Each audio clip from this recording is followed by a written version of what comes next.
예, 날이 추우니까 너무 길게 하지는 말고요. 질문 있으시면 손을 들어서 의사표시해 주시면 답변하겠습니다. 네.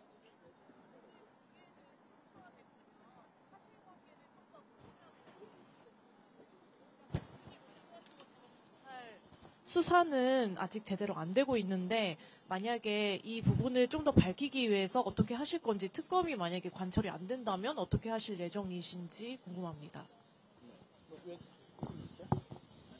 제가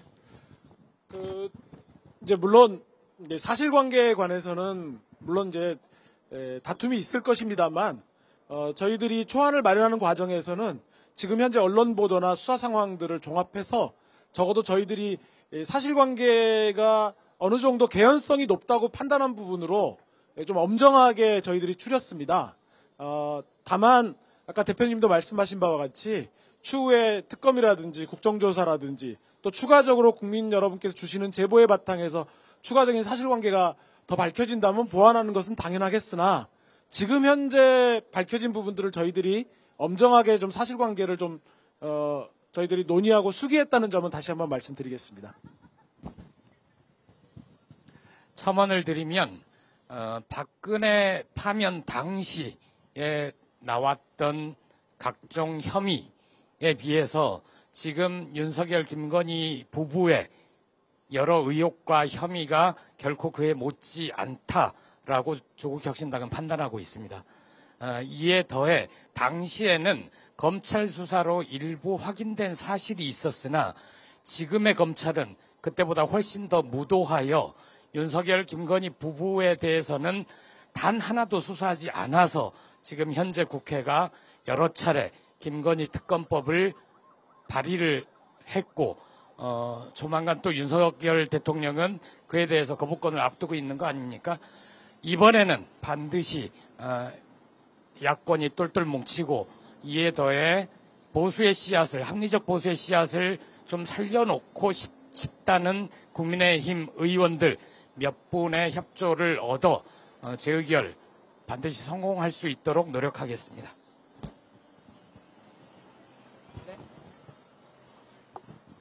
네, 안녕하세요. 저 아시아경제 오지은입니다.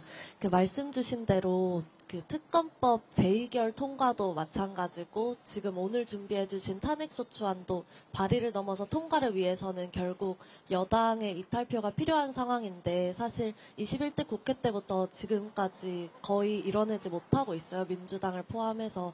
그래서 야권이 연합하는 거 외에도 추가적인 좀 정무적인 전략이 필요할 것 같은데 좀 어떻게 가능할 거라고 보시는지 궁금합니다.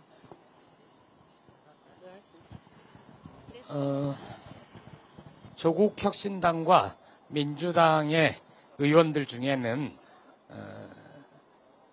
국민의힘 의원들과 소통 창구도 있습니다. 개인적으로 친분이 있기도 하고 그런데 이제 이거는 그냥 그렇게 의원들 간에 소통해서 해결할 문제가 아니고 국민의힘 내부에서 야권과 야권의 이런 움직임에 조응하는 분위기가 형성되리라고 봅니다. 왜냐하면 국민의힘도 생각이 있는 분들이 많고 국가를 사랑하는 분들이 많으신데 그래서 정치를 하시는 거 아닙니까? 그런데 정말 이대로 윤석열 정권이 국정 운영 방향을 전혀 바꾸지 않고 김건희 씨의 의혹에 대해서도 전혀 수사하지 않고 2년 반을 유지할 수 있겠는가? 그렇게 하고도 국민의힘이 앞으로 정권 재창출을 할 수 있겠는가 진지하게 고민하는 분들이 많을 거라고 봅니다. 그런 분들이 조만간 있을 재의결 과정에서 무기명 투표를 할 때 현명한 판단을 해주시길 기대하고 조국혁신당과 민주당, 야권 여러 의원들이 적극적으로 설득을 하겠습니다.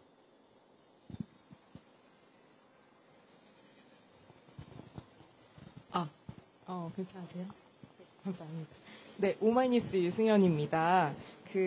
어찌됐든 방금 말씀하신 거에 연장선상에서 그 여당뿐 아니라 민주당의 참여도 필요한 상황이잖아요. 이번 탄핵 소추안에 대해서 민주당과 어떻게 소통을 하고 계시고 어떻게 설득을 해 나갈 계획이신지 아직까지 이제 민주당은 구체적으로 탄핵에 대한 의견을 밝히지 않고 있는데 어떻게 설득하실지 궁금하고 또 이제 아무래도 그 박근혜 정권 탄핵 당시랑 비교를 했을 때 그렇게까지 이제 국민들의 열망이라고 해야 할까요? 그게 아직 올라오지 않았다는 의견도 많거든요. 그러니까 주말마다 장애 집회가 열리고 있지만 생각보다 반응이 미미하다, 흥행이 저조하다는 의견들이 있어서 이것에 대해서 또 어떻게 생각하시는지 궁금합니다.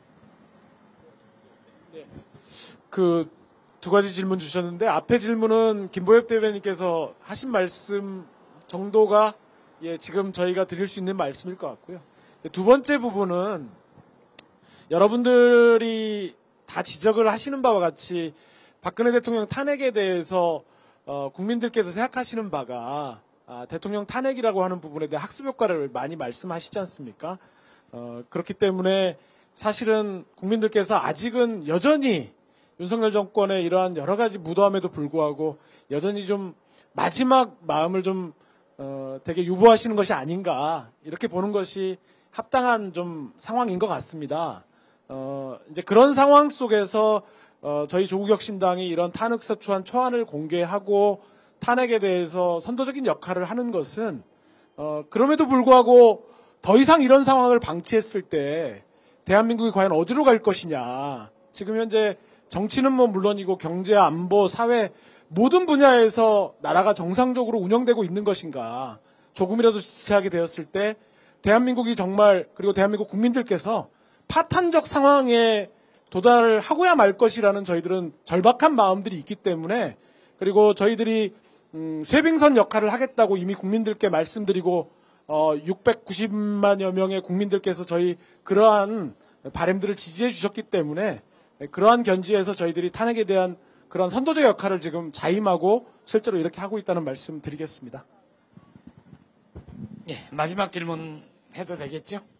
사실 뭐 앞선 질문이랑 비슷한 질문인데 아직은 조금 설득이 안 돼서요. 사실 야권을 어떻게 설득을 하실지에 대해서 뭐 어쨌든 탄핵 연대도 꾸려졌고 그 부분에 있어서 소통도 이뤄질 것 같은데 조금만 더 구체적으로 어떤 야권 민당이나 개혁 뭐 설득이 이루어지고 있는지 부탁드리겠습니다. 지금 구체적으로 시작한 거는 없습니다. 오늘 탄핵소추안 초안 공개가 첫 걸음이 될 거라고 생각을 합니다.